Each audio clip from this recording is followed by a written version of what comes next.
S'épanouir, la rubrique Manu Tessori. Vos enfants ont tous du talent sur Radio Laser. Emmanuel Pelletier, bonjour. Bonjour Laurent. On vous retrouve pour votre rubrique Manu Tessori. On le rappelle, vous avez 15 ans d'expérience en tant que professeur des écoles. Vous êtes actuellement éducatrice Montessori, psychopédagogue en pédagogie positive et praticienne en réflexe archaïque. Et dans votre rubrique, on a l'habitude de commencer par une histoire pour illustrer votre sujet du jour, la pédagogie positive. Par exemple, hier, une maman m'appelle et elle me dit « Mon enfant est en échec scolaire. C'est notre chute et il n'a plus envie de faire ses devoirs. Il est complètement stressé d'aller en cours. J'essaye de mon côté de l'accompagner, mais on a trop de tension. Qu'est-ce que vous pouvez me conseiller ?» Alors, je lui pose une question. Qu'est-ce qu'il réussit à faire en ce moment ? Quelle matière aime-t-il ? Et comment il s'organise ? Est-ce qu'il y a eu des changements dans sa vie ? Comment se passent ses relations avec ses amis ? Enfin bref, voilà. Est-ce qu'il y a eu du changement dans son quotidien ? Alors là, comme réponse, j'ai un blanc. Et mes questions l'ont surprise. Elle ne voyait pas du tout le lien avec ma demande, et surtout la sienne. Alors pourquoi ces questions, Laurent ? Parce que dans les apprentissages, il n'y a pas que la tête qui compte.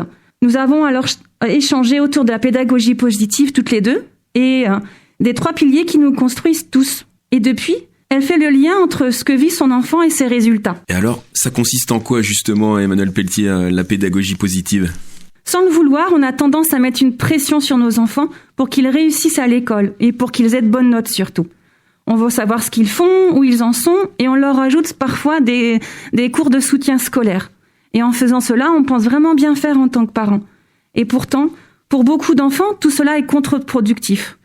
Et ça peut même provoquer l'apparition de tensions à la maison. Et les enfants, ils peuvent être stressés, sous pression, et ils perdent complètement leurs moyens. Alors comment ils font ? Résultat, ils vont vouloir avoir des bonnes notes pour qu'on les laisse tranquilles et éviter les sanctions. C'est un peu comme la méthode du bâton et de la carotte. Mais est-ce que ça fonctionne vraiment, ça ? Et les neurosciences, ils ont montré en fait que ça ne fonctionnait pas du tout. Alors, si on faisait en sorte que qu'apprendre redevenait une source de plaisir. Et j'aime beaucoup un livre qui a été écrit par Isabelle Payot et Audrey Hakoun, qui est « Apprendre autrement avec la pédagogie positive ». Et en fait, elle nous donne des pistes pour redonner aux enfants le goût d'apprendre. Nous sommes tous bâtis de la même façon, en fait, et on se construit grâce à 3 piliers.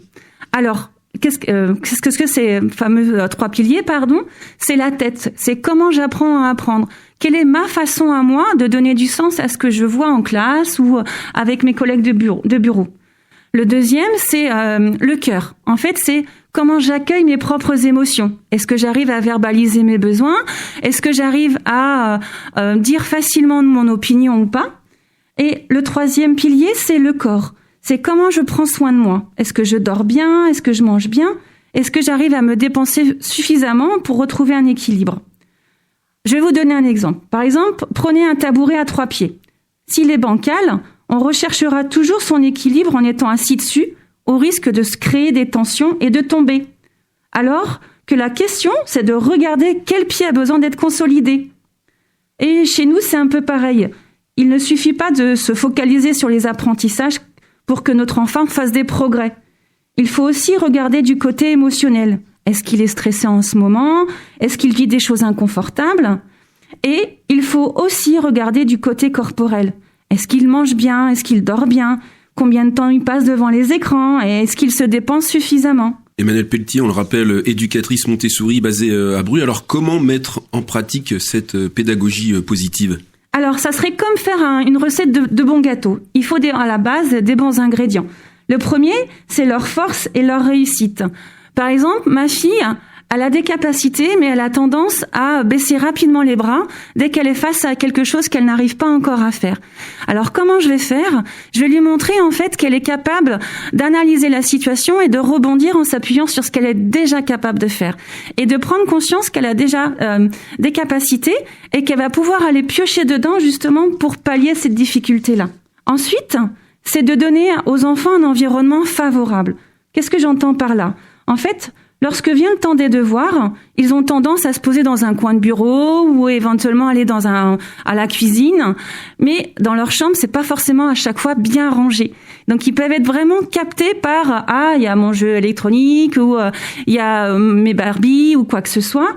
Et donc, il va falloir créer un environnement vraiment favorable et ordonné pour qu'ils puissent être focus sur leurs devoirs. Et enfin, le troisième, ça serait éventuellement de donner un cadre construit ensemble, c'est-à-dire entre les enfants et les parents, qu'il soit évolutif en fonction de l'âge des enfants, bien sûr, et qu'il soit aussi respecté par tout le monde. Qu'est-ce que j'entends par là? C'est en fait arriver à créer des règles qui soient communes dans la famille et qui soient aussi construites ensemble, pour montrer qu'il y a des choses qu'ils peuvent faire, il y a des choses qu'ils ne peuvent pas encore faire et qu'ils ne doivent pas faire. Et tout ça, c'est OK, tant qu'on les verbalise et qu'on leur explique le pourquoi du comment.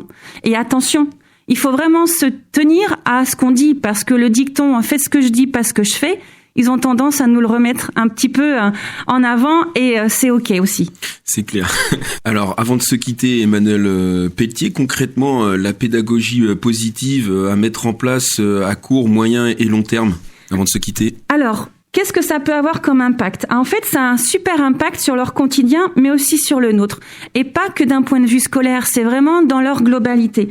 Et du côté de l'enfant, par exemple, ça va lui permettre de reprendre confiance en lui, de croire en ses capacités, de se sentir soutenu et écouté, de booster sa motivation, et aussi de développer son autonomie et de s'épanouir à son rythme.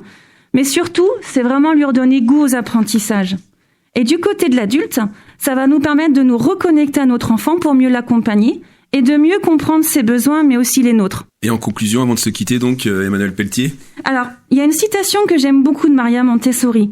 Elle dit « Un enfant n'est pas un vase que l'on remplit, mais une source que l'on laisse jaillir. » Et ça j'aime beaucoup parce qu'en tant que parents, on est un peu comme des sourciers.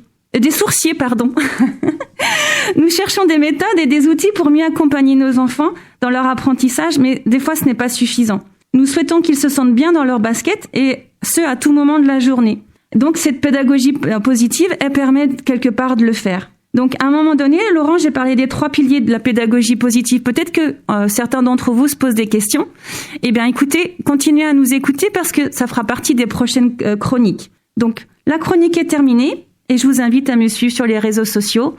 Et je vous dis bonne journée et à bientôt.